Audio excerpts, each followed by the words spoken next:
Shalom and welcome to this edition of Revealing the Truth, where we cover the headlines, the heartlines, and biblical truth. I'm your host, Messianic Rabbi Eric Walker. The political landscape of America is changing, and socialism is rearing its head in a more profound way than any other previous time in our history. Conservatism is being redefined, and the Bible, if even referenced, is no longer the foundation upon which America is built. Here to talk about what is going on in America today is Joe Newby of ConservativeFiringLine.com. Joe's a 10-year veteran of the United States Marine Corps who wrote for Examiner.com for 6 years. His articles have appeared at Newsbusters, Spokane Faith and Values, and many other sites. He currently runs the Conservative Firing Line, where he discusses issues important to conservatives. He's the co-author of Banned: How Facebook Enables Militant Islamic Jihad, and appears here on Revealing the Truth on the first Monday of every month in the 12 o'clock hour. Here to bring us up to date on America Gone Wild is our good friend Joe Newby. Joe, how are you, my friend? Doing great. How about yourself, Eric? I'm doing very well, thank you. We're dealing with a cold spell and this COVID craziness, and watching a country implode upon itself, and every one of the three tenets, the three pillars, life, liberty, and the pursuit of happiness, are being stifled, squashed, killed, legislated out by executive order, no less, by someone in the White House who apparently has a different agenda than the agenda that he presented. Well, of course, and there's nothing new about that. I've started referring to him as his lying, demented, fraudulent Emperor Joe the First. Anyone who's ever followed our site will know that we have spent a lot of space talking about lying Joe Biden. He lies about his lies, and then he lies, and then he said, I didn't say that lie. This is the lie I really meant to say. This is a guy who, Eric, back in the 70s, if you remember, when he was first selected for the United States Senate, this is a guy who came right out and said, "Hey, don't think that I can't be corrupt, because I can." And we've seen that over 47 years in the Senate. We've seen it with him as vice president under Barack Hussein Obama, and now we're seeing it as president. And in fact, I find it really interesting, Eric, that when the Georgia election, the runoff was taking place, Joe Biden came out and said, "Yep, elect John Ossoff, elect Raphael Warnock, and as soon as they're here, the very day they're here, we're going to send out $2,000 checks." Well, that didn't happen. It's not going to happen. And now the hashtag Biden lied started trending on Twitter. Can you believe it? I don't know what to believe anymore. It is so confusing to me as I watch things unfold as to how rapidly people are jumping on board of something that is going to be a ship that sinks the American economy. Just the canceling of the pipeline and the termination of 11,000 people in the stroke of a pen is antithetical to the rebuilding of the American economy. Exactly. And then you have John Kerry going out and saying, well, they can build solar panels. And here, just what was it, yesterday, day before, you have Kamala Harris saying, they can reclaim landmines. Okay, Eric, this is all shocking, really, to a lot of people who don't, unfortunately, pay a lot of close attention to these kinds of things. But I still think more and more people are waking up. But for those of us who use the Bible as our guide for life, we all know We all know this was predicted. My gosh, maybe not these exact instances, maybe not these exact individuals, maybe not these exact issues per se, but all of this was predicted as far back as the prophet Daniel. All of this was predicted. We were told that a time would come when up would be down, evil would be good, good would be seen as evil. Um, and that's exactly what we're seeing happening in the United States, and not just here, but around the world as well. And so when I look at this, I say, yeah, it's disturbing, all right, because um, what we're seeing happening in the United States is antithetical to the Constitution. We've got a sham impeachment trial that is unconstitutional taking place within the Senate, or getting ready to take place within the Senate. You have Democrats and people in the media and on social media talking about deprogramming Trump supporters. I mean, I would expect that in Nazi Germany, not in the United States. You have people like, what's her name, Nicole Wallace, talking about droning out Trump supporters. Of course, she uses the term domestic terrorists, quote unquote, but you and I and everybody else knows what she's talking about are people whose political views happen to fall somewhere to the right of Joseph Stalin, people who supported Donald Trump, people who probably voted for Donald Trump. According to the left, these people are all now insurrectionists. You're an insurrectionist, Derek. I'm an insurrectionist. Um, Everybody's an insurrectionist. We're all traitors. We need to be droned out of existence. We need to be cleansed. Our children need to be taken away from us and thrown into re education camps. This is not hyperbole, folks. This is not hyperbole, Eric, my friend. This is what they are saying. Listen to me, people, and please take heed. When a leftist tells you they want to cleanse you, when a leftist tells you they want to drone you out of existence, when a leftist tells you that they want to strip you of your rights and silence you, and if you don't goose step to their agenda, they will take you out. When they tell you this, folks, history teaches us that we need to listen. Hello? Can people hear me? This is what's happening in our country right now, Eric. And we are, I think, this close. If you can see my fingers there, yeah, okay. Yeah, we're that close to where we were in 1861. That is my biggest concern. And I'm really scared for this country, Eric. I mean, I know how everything ends. You and I both know how everything ends. We know who wins in the end. We know this. We're confident in that. But it's getting to that point that concerns me. What are we going to have to endure between now and then? Between now and the time the Lord says, "Come on up here." What are we going to have to endure in that interim, in that meantime? If we take a look back to 1861, we're talking about the beginning of Civil War. We're Right. talking about a nation divided to the point, and I know that in parts of the country there are militias which are gathering and forming that,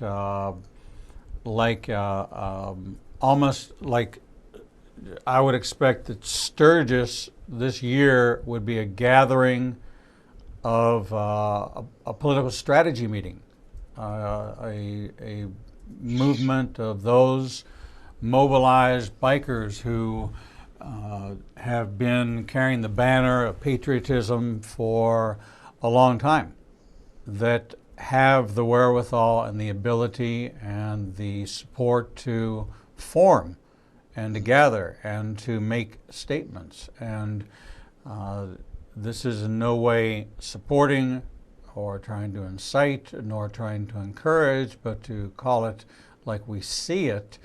There are people in America that will not stand for this. Now, Exactly. unfortunately, our hope would be is that the Christian community would not stand for it.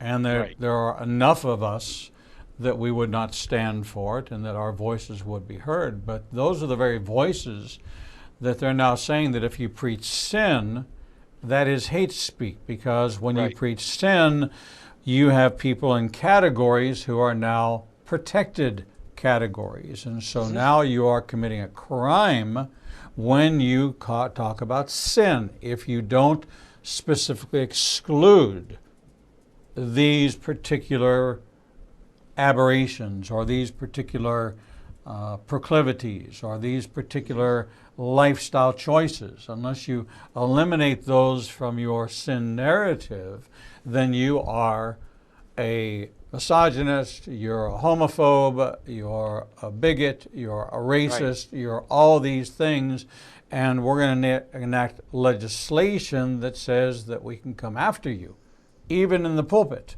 which is been a place that has had great power in the formation of our nation, and at periods of time has impacted the nation, but now is being targeted by the nation so that it does not reclaim the power that it once had.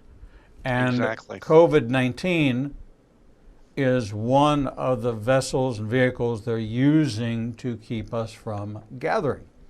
Right, exactly. That, and of course what happened on January 6th. And let me just categorically state here, Eric, because I know the video of this is going to end up on YouTube, and no doubt there will be people. I'm going to tell you right up front, there are people in some of these left-wing so-called media watchdog groups, especially an organization called NewsGuard, a George Soros-funded outfit that primarily targets conservatives, and and I know there are people like that who are no doubt listening or going to listen or going to scour through the online transcription of this video, and for the benefit of those individuals who I think sometimes have a difficult time understanding basic English, let me just state categorically that I abhor what happened on January 6th. Now, having said that, we know that event is now being used by the left, and by the organized left, I'm talking about the Democrat Party and their allies in the media and their allies in big tech. They are using that as an excuse to strip us of our civil liberties. I've been looking into some of the legislation going out there, Eric, and I'm in the process of confirming a couple things now, and I'll give you a heads up first, right here on this program, that there is supposedly, allegedly, legislation being drafted that would, if enacted and brought into law, would prompt the government to prevent conservatives/Trump supporters from serving in the military, because they would be seen as extremists or white supremacists or whatever other ists or isms or whatever the Democrats may use. Despite the fact that we know for a fact that violence was plotted prior to January 6th, we know this for a fact. We know there were bombs staged at both the RNC and the DNC in Washington, D.C. the day prior to Donald Trump's speech. We know there were things that were in the works before he even spoke a word, before he even uttered a word. Knowing that, it would be impossible for Donald Trump to have incited anything. And even when you look at the actual transcript of what he said, nothing in his speech, Eric, incited anything. In fact, he told people to protest peacefully. But yet now look at what's happened. We had a second sham impeachment. We have this trial going forward, and which, in my view, is unconstitutional and within the view of at least 45 Senate Republicans is unconstitutional. And they're going to try to impeach a private citizen. And if they can impeach a private citizen by the name of Donald Trump, they can do it to anyone. They can do it to you. They can do it to me. They can do it to anybody in this country. The Constitution is under attack. And with the Democrats in power, they have said it themselves. They want to change America. The Constitution will mean nothing. Our civil liberties mean nothing. The attack on January 6th is nothing less than the modern left's Reichstag fire. And I don't take that analogy lightly, Eric. I really don't, because I know its significance in history. And I understand what it means to a lot of people. So I don't take that lightly, but I mean it from the very bottom of my heart. That was literally nothing more than a modern day Reichstag fire. And if we're not careful, we're going to see the same thing happen in this country that those folks in Germany saw in the early 1930s. Since that's such a part of my personal history. And that's why I said it the way I did, Eric. And leading up to, and I mean that from the bottom of my heart. I know you do. We are living in very dangerous times. We really are. I became concerned when Ronald Reagan appointed the first Secretary of Education. That bothered me because the federal government being involved in the educational system at the local level concerned me that there was going to be a government education program. Right. This was, to me, it was an anomaly of the Reagan years. It didn't fit with his making America great. It didn't fit with this whole program. I think it was intended to elevate the education level and literacy rates and things like that, but I felt that it was a huge violation of what the states should have responsibility for. What the learning rate in Selma, Alabama should not be dictated by Washington, D.C. Right. So now we find ourselves in the throes of indoctrination, education in the areas, and they started with sex and sexual identity. If they can bring into question the fundamental, am I a boy or am I a girl, if they can start at that level and they can indoctrinate, and teachers are compliant for fear of job loss, but they know what they're doing.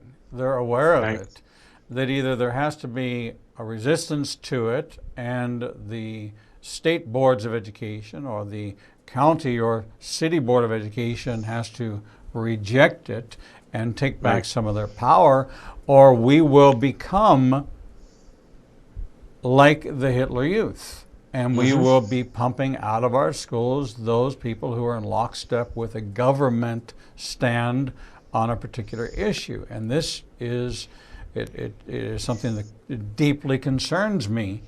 It concerns me, it concerned me in the Reagan administration. Why, for all these years before his presidency, did we not have a Secretary of Education? Because the states were responsible for it. It was a state area. This was the part of government overreach that bothered me. Loved Reagan and 98% of everything he did, but this still sticks out as a thorn in my side. as to the And it establishment. should. And it should. Look at where we are now, Eric. I mean, we're in the process of indoctrinating children in this gender fluidity garbage, um, like you were talking about. And it's not just that. It's all of this nonsense. You heard Susan Rice the other day, and some of the stuff she was coming out with. You've heard things coming out of the Biden campaign even prior to the election. Some of the things he openly said he wanted to see taught in schools. Um, for example, he said he wanted to see more taught about Islam in schools. And I'm like, uh, excuse me? Okay. Um, if you're going to do that, then what about everybody else? Okay. Um, what about Christianity? Oh, no, no, no, no, we can't have that. Okay, what about Judaism? No, no, no, no, no, we can't have that. But hey, we got to have more taught about Islam in school. Why? Why? These are the very same people who say separation of church and state. These are the very same people who come up with groups like this Freedom from Religion Foundation. You know, you can't have a cross in a cemetery without some leftist somewhere getting bent out of shape. But we have a president who wants Islam taught in schools. That that just doesn't sit right with me. If you're going to have one, then you need to have them all. If you're not going to have some, but you're going to have others, then you need to address that. It's either all or nothing. Part of the One of the two. part of the delusion is this advancement of gender fluidity. Hmm. If you say that we're going to take faith out of the equation and we're going to go to science, science completely supports the fact that there are only two, there's XX and XY. Right. That's all there is. And scientific world proves that unequivocally. So it is the pick and choose, the same way it is in many churches, the pick and choose translation of the Bible. This is the pick and choose to support your agenda, what you're going to teach and how you're going to justify it. And the problem is that the vocal groups in America are being kicked off of Twitter and off of YouTube and off of Facebook and being censored. And the debate now is do private corporations have the right to my First Amendment rights of freedom of speech? And are they private enterprise? And the answer is, that we've proven time and again, the private enterprise is not have to be conformant with the Constitution, that the government cannot legislate against freedom of speech. Right. But we find that the backers of the current administration are all in agreement that they want to stifle freedom of speech. So the government has those that are questioning whether or not, coming from the conservative side, whether or not there is overreach, whether or not they're monopolies, whether or not they are price fixing, doing these certain things. But in the meantime, this debate will stretch on while they continue to shut voices down. Right. Right. That's government-sponsored censorship. Exactly. And especially when you stop and consider that big tech is firmly embedded within this regime, this current administration. They're firmly embedded in it. In fact, we know for a fact that Mark Zuckerberg spent hundreds of millions of dollars to help get Joe Biden elected in efforts that many say are unconstitutional and should never have happened. On top of that, you have the censorship that Twitter engaged in right before the election with the censorship of the New York Post article about Hunter Biden. Now, all of a sudden, we learn, guess what? Hunter Biden really was under investigation. As far back as, what was it, 2000, 18 or something. He's been under investigation all this time, and well, now that the election's over, we can say that. It's insane, is what it is. There is an effort, by the way, to address some of the social media censorship, and it's being done at the state level. There's a measure being introduced that's called the Stop Social Media Censorship Act, and essentially what it does is it gives private individuals the right to sue if they feel that they have been uh, wrongly censored for political or religious reasons. But that's being done at the state level, not at the federal level. So there is some hope, but we've got a long, long ways to go before it gets addressed and corrected. We're talking to Joe Newby from conservativefiringline.com, as we do on the first Monday of every month at the 12 o'clock hour, talking about what's going on in America from a conservative, biblical conservative point of view.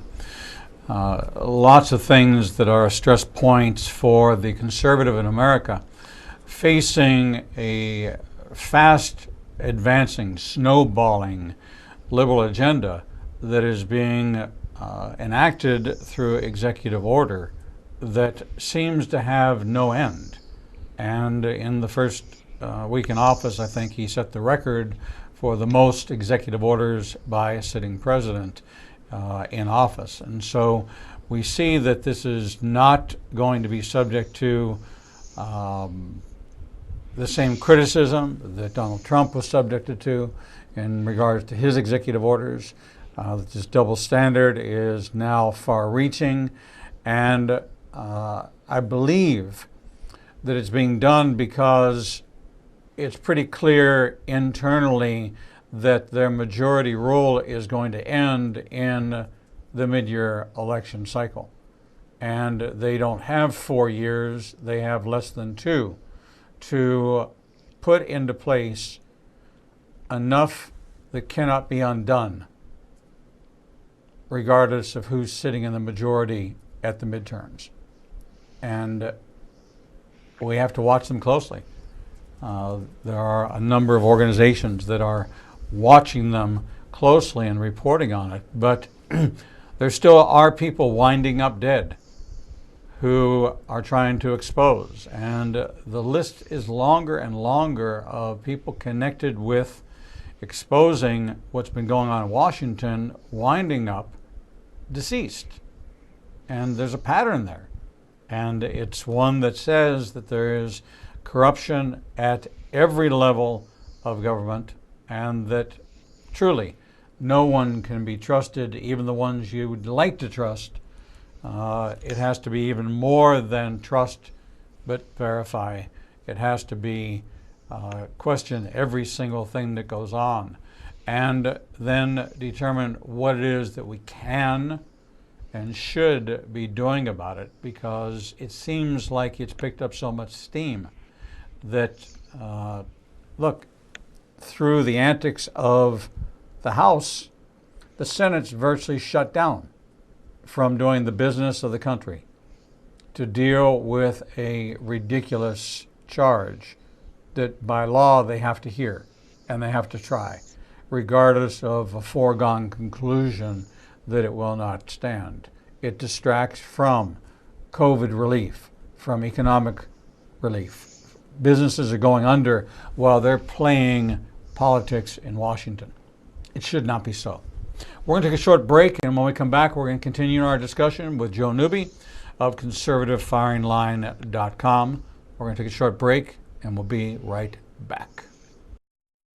Shalom. I'm Messianic Rabbi Eric Walker, host of Revealing the Truth, Revealing the Bible, and Revealing Prophecy, seen every week on the Igniting Nation Broadcasting Network.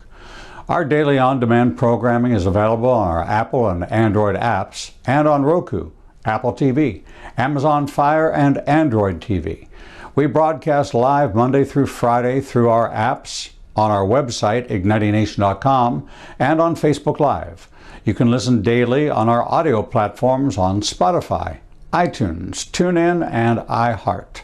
Our lineup of best-selling authors bring you the most in-depth biblical insights into the most pressing issues of our time, including prophecy, Israel, spiritual warfare, and a wide variety of contemporary Christian issues impacting the body of Messiah around the globe. If you missed the live show, you can always catch up on the Igniting Nation YouTube channel. Follow us on social media and join us as we endeavor to heal the nations with the Word of God. With today's smartphone technology, news, information, sports, and entertainment is widely available and almost unbounded. But what about the information that believers in Yeshua are looking for? Well, now there's an app for that.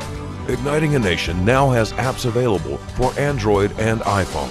With our app, you'll gain access to everything you would in our website, from our featured guests to our live streaming shows. Visit Google Play or the Apple Store and download Igniting a Nation's new app today. Shalom. I'm Messianic Rabbi Eric Walker, inviting you to study right by my side through the Biblical Truth Library. Imagine having access to over 1,000 hours of audio and video teachings available to you through our website on a subscription basis or via our Apple and Android apps on an a la carte basis. Whichever method you choose, we promise to deliver new insights into the living Word of God as seen through the eyes of a Jewish believer. If you hunger and thirst like millions around the world for a deeper walk with God and the revelation of new understanding of the Scriptures, visit ignitinganation.com and click on the Biblical Truth Library or on any device with our free app. Don't let another day go by without receiving your heart's desire for a new depth of understanding into all of God's Word. Shalom.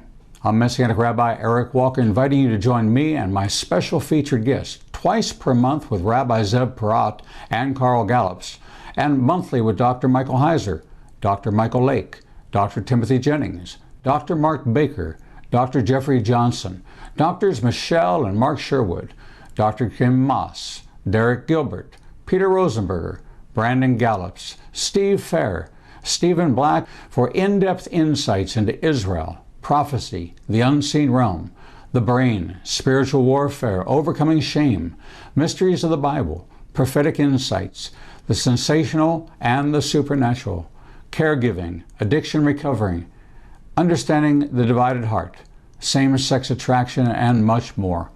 We're proud to feature some of the greatest biblical minds from both Israel and around the United States. Check out our featured guest lineup and 24/7 feed on ignitinganation.com or watch by topic on any device with our free apps. If you can't find what you need, you're just not looking in the right place. Follow us on social media and download our free apps today. Shalom. I'm Messianic Rabbi Eric Walker, inviting you to join me and Israel's #1 rated guide, Edo Canaan, for our annual Israel trip. Our 2022 trip is now open for registration for our 18th trip to Israel. Our trip will take us from Tel Aviv to the Galilee, down to the Dead Sea, and 4 nights in Jerusalem. You will walk where Yeshua walked and watch the Bible turn from black and white to living color. Visit ignitinganation.com/events and download the registration form today. No, it's not too early to take advantage of our payment plan designed to fit any budget. All of our trips sell out, and we want you to experience this life-changing journey. Registration is now open for April 2nd to 13th, 2022, and we promise you, you will never read your Bible the same way again.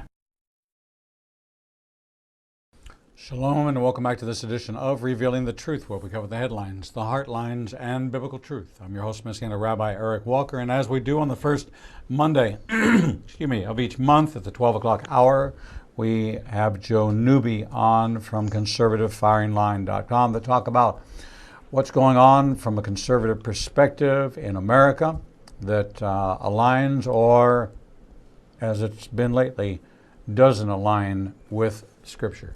Joe, welcome back. Good to be here, Eric. Great to see you again.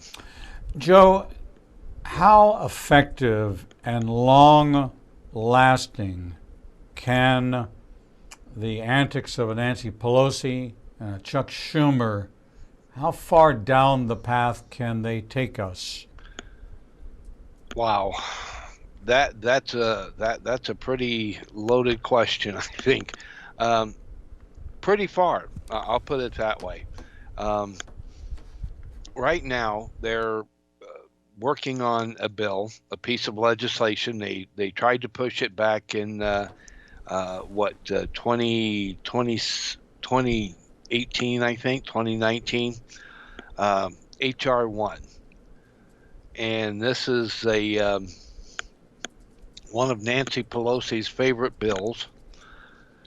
And if this thing is enacted into law, and it very well could be, we can forget ever having an honest, fair election ever again.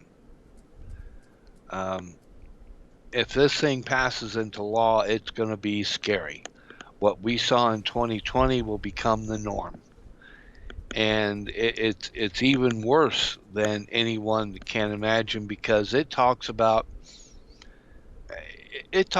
registering people when they're 16 years of age. It talks about things like criminalizing certain speech that goes that might cause individuals to not vote for the Democrat Party, for example. There are things in this piece of legislation that are downright scary. Um, we're talking about the federalization of elections, when elections were always intended to be handled at the state level.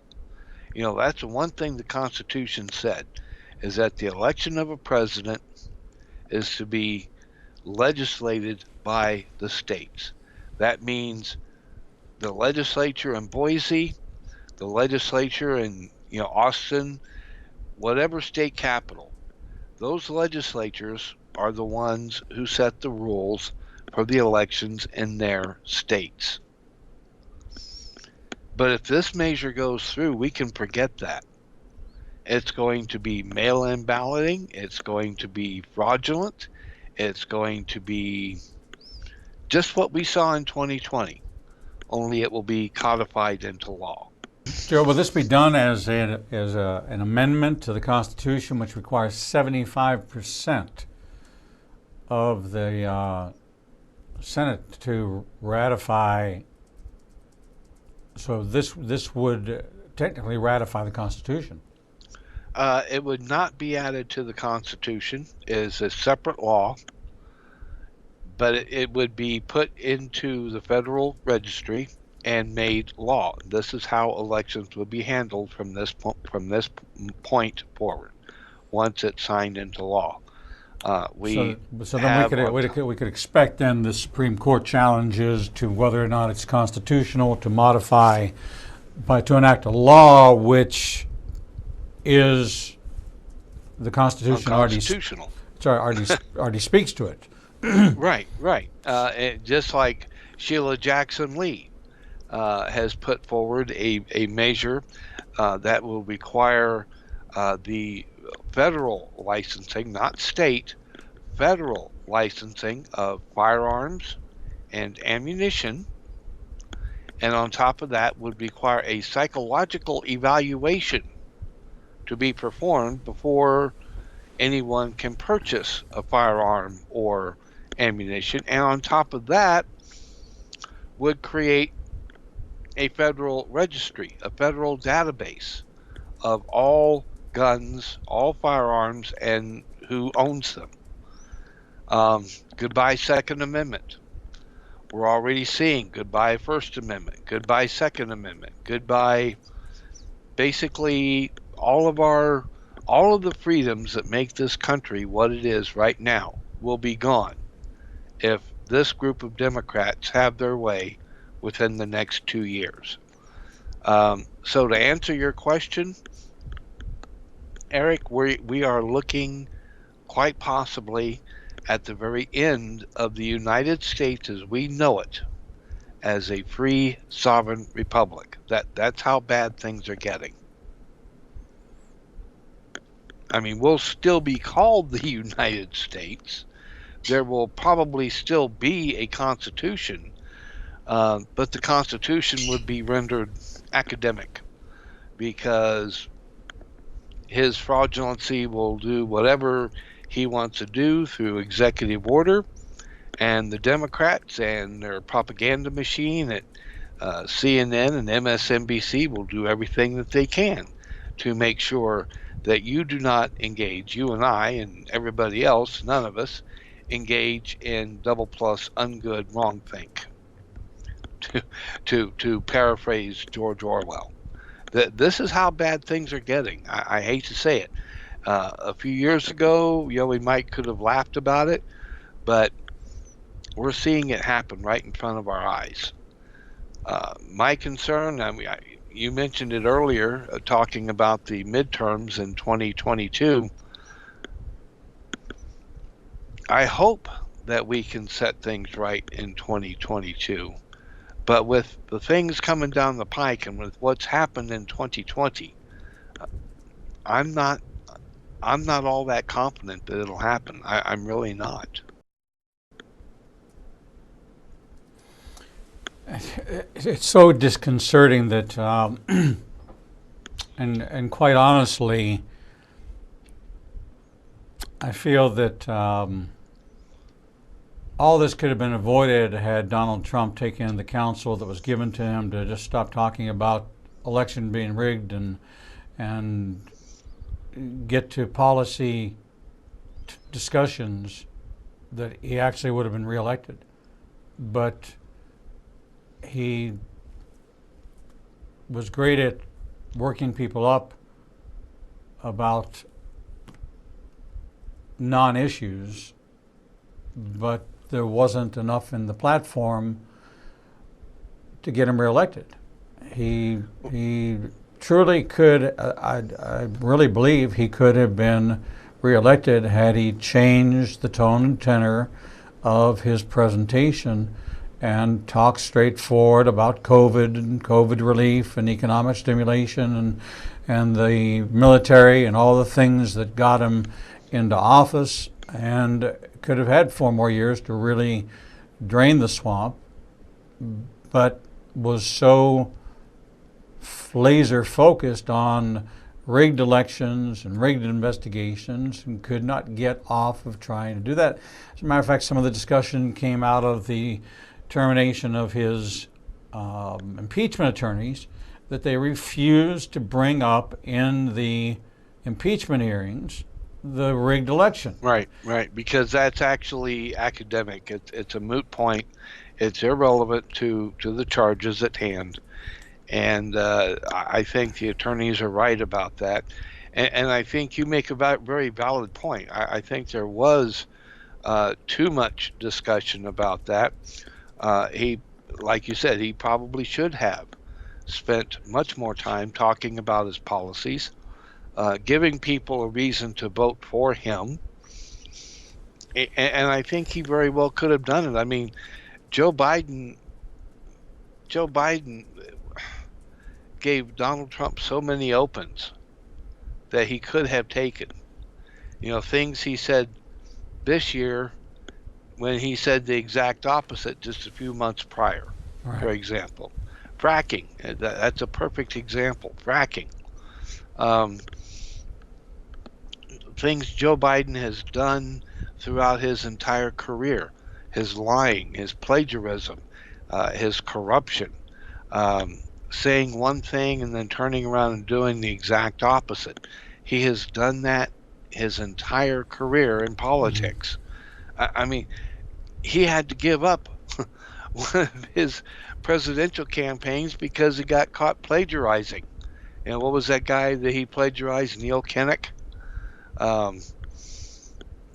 That has been Joe Biden's MO from the very beginning. And he told us way back. He told us way back in the 70s. Don't assume that he's not corrupt. Okay, I'll take him at his word. I'm not going to assume that he's not corrupt. He's proven that to be right. There was another quote of his from back in the 70s when he talked about the federal government having the right to take, or having the ability, I should say, to take people's rights away. This was something, and I'd have to dig this up. I remember reading it But it was something that he said, I think it was 1979 when he said that, talked about the federal government having the ability to take people's rights away. We're seeing that happen right now in his administration. It really is frightening. And I think, yes, I think you make a very valid point. I think Donald Trump should have spent more time talking about that than perhaps, talking about rigged elections and so on and so forth. I understand why he did it. I mean, Donald Trump's not a politician, but, there are times when you need to sit back and listen to the people who know how this kind of stuff works. Even though he is his own man, always has been, always will be, comes a time when you have to sit back and listen to the experts. And that's something that he wanted to justify and couldn't get off of the attacks, and so he spent 4 years talking about Russia collusion. He spent 4 years talking about things that in the background great things were happening, but he would talk about them as an afterthought too. And oh, by the way, we've done some great things. Where it should have been, we've done some great things, and you should be upset that they're continuing these investigations. You should be contacting your congressmen and your senators and telling them this is not in the benefit of America. We want to move forward with more policies and more action, and that's how you mobilize the people. But that wasn't the tact he took, and now the history pages have been written that he was not reelected. Well, I still believe, personally, Eric, I still believe that, yes, there was a lot of fraud in this election. And I think had it been allowed to be presented to the courts, you hear the media talk all the time about, it was disproven in the courts. No, that's not true. The courts, there was not a single case that was allowed to come forward. Yes, there were lots of evidence that there were thousands of signed and sworn affidavits sworn under penalty of perjury. On top of that, the numbers just simply did not add up. You had areas where there were more votes than voters. In some cases, more votes than people living in that particular area. It was impossible to get those kinds of votes. Impossible. Okay? Now we're supposed to believe that Joe Biden got 81 million votes? That he actually got fewer votes this time around in certain areas that Barack Obama did very, very well in, that Hillary Clinton did very, very well in. We're supposed to believe that Joe Biden got 81 million votes when his YouTube videos get almost no visibility whatsoever. Hello? Something about this just doesn't add up in my mind, Eric. And then when you have Joe Biden, I think one of the few times he actually told the truth right before the election, and I'm going to harp on this till the day I die, when he came out and said, we've got, the most inclusive voter fraud organization in place in all of political history. Like, what? In my mind, he just let the cat out of the bag. So I still believe that Joe Biden is fraudulently elected. I believe that he did not win this election. Yes, he was named the winner, but no, I do not believe it was done. I do not believe that he won it, shall we say, fair and square. I Right. don't believe that for a minute. But he was named the president. He was sworn in. And so there he is. And we've got to correct it. The only way we can correct it is to put somebody up that will win, and make sure that we have a fair election. And that's going to require that we stand up against the Democrats, so we get Republicans in office who are willing to stand up against Nancy Pelosi and get things done for the American people. Well, it's time to be silent no more. I think the call to action is that the American public has to become vocal through channels, that letter writing and putting the vote on the line. Right. You, Mr. Senator, you, Mr. Congressman, me and all my friends are not going to be voting for you unless you take a stand on this issue. So we're just putting you on notice. Your days in office are numbered unless you line up and start representing the will of the people in your demographic area, the people that you represent. And Eric, I'm sorry, I hate to interrupt, but I've got an issue out here I've got to take care of. All right, not a problem. We've been talking with Joe Newby of conservativefiringline.com, as we do on the first Monday of every month at 12 o'clock. We encourage you to tune in next month for the next edition of America Gone Wild with Joe Newby. Subscribe to his blog at conservativefiringline.com. We're going to take a short break. And when we come back, we'll bring you the next edition of Revealing the Truth.